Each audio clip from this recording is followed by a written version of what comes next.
형을 위해 헌혈한 동생. 어느 날 희귀한 혈액형을 가진 아이가 급히 수술을 하기 위해 수술실에 들어갔습니다. 하지만 피가 모자라 생명이 위태해지게 되었고, 여기저기 수소문을 했지만 그 혈액형을 구하지 못했습니다. 식구들 중에서 같은 혈액형을 가진 사람이 있는지 검사를 했는데 그 아이의 동생이 같은 혈액형을 가지고 있었습니다. 워낙 시간이 촉박한지라 어린아이지만 급한 대로 혈액을 얻고자 했습니다. 의사가 물었습니다. 꼬마야, 지금 형이 몹시 아프단다. 어쩌면 하늘나라로 갈지도 모른단다. 그러지 않기 위해서는 너가 너의 피를 형에게 좀 나눠주어야겠구나. 좀 아프겠지만 형이 다시 살 수 있단다. 어떻게 하겠니? 아이는 한동안 말이 없이 고개를 숙이고 한참을 생각하더니 고개를 끄덕였습니다.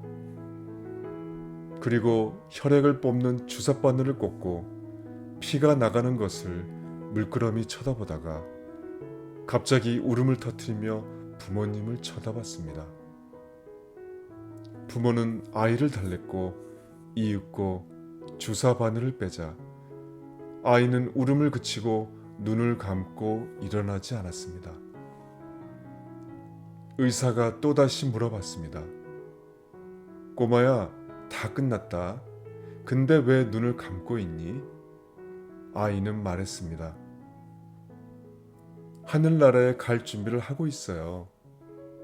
주변에 있던 모든 사람들은 놀랬습니다. 그 아이는 헌혈을 해본 적이 없기에 자신의 몸에서 피를 뽑아서 형에게 주고 자기는 곧 죽는 줄로 알고 있었던 것입니다. 의사가 물었습니다.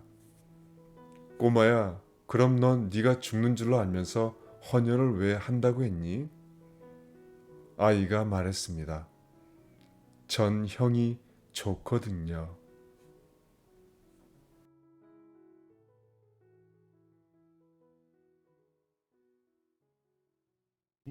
준수 아빠의 편지. 오늘도 긴장하는 마음으로 회사에 출근했다.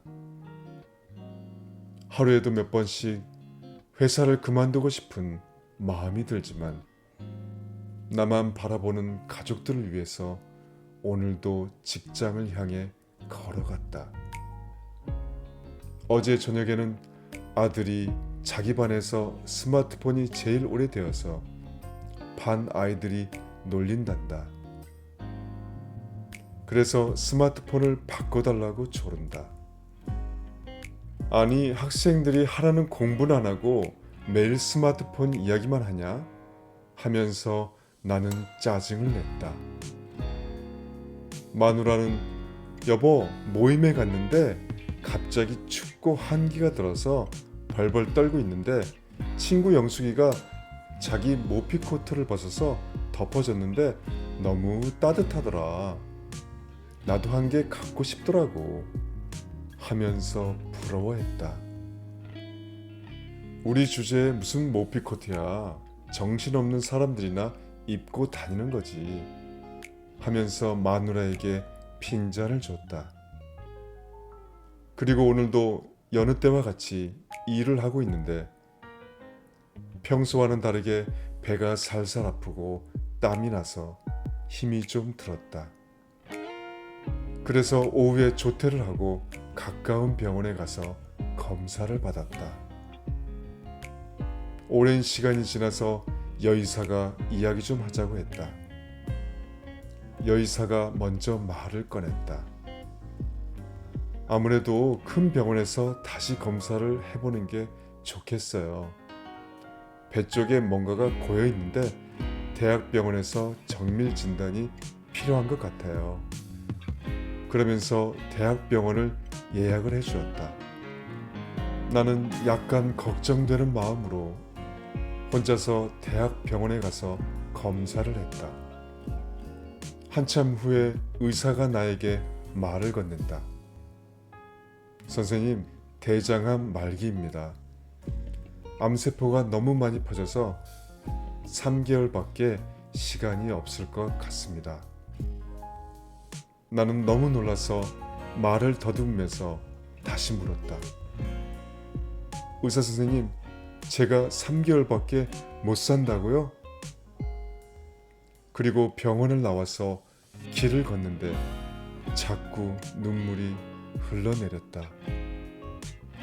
집에 도착해서 안으로 들어가니 마누라가 주방에서 식사 준비를 하다가 반갑게 맞아줬다. 오늘따라 마누라가 왜 이렇게 이쁘게 보이는지 모르겠네. 저녁을 먹고 잠자리에서 마누라에게 말을 건넨다. 여보, 만약에 이 세상에서 내가 갑자기 없어지면 당신은 어떡하지? 그러자 마누라가 뭔 그런 소리를 하세요? 하면서 화를 낸다.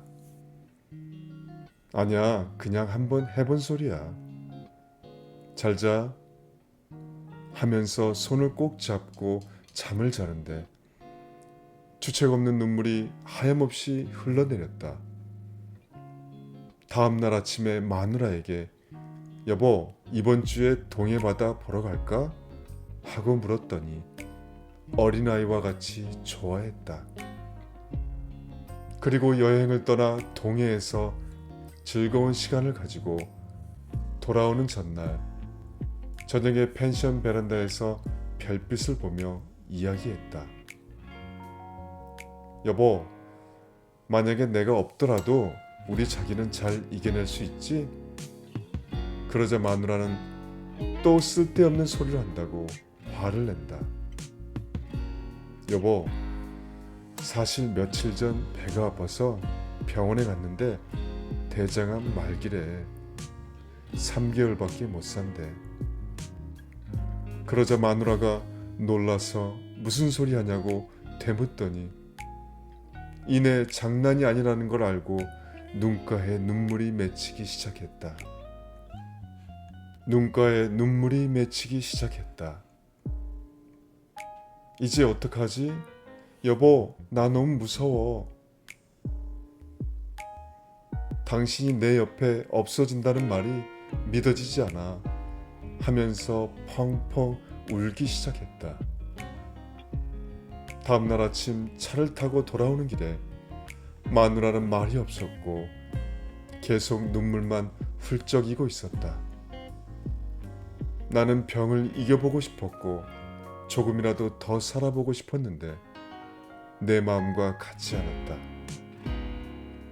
얼마 뒤 병세가 악화되어 병원으로 급히 갔지만 암이 너무 많이 퍼져서 손을 쓸 수가 없었다.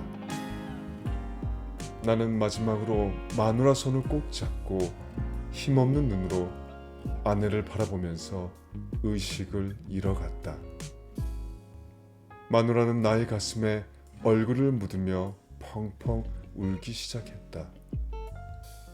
잘가 여보, 고생했어. 앞으로 많이 보고 싶겠지만 참아볼게. 하면서 하염없이 눈물만 계속 흘렸다.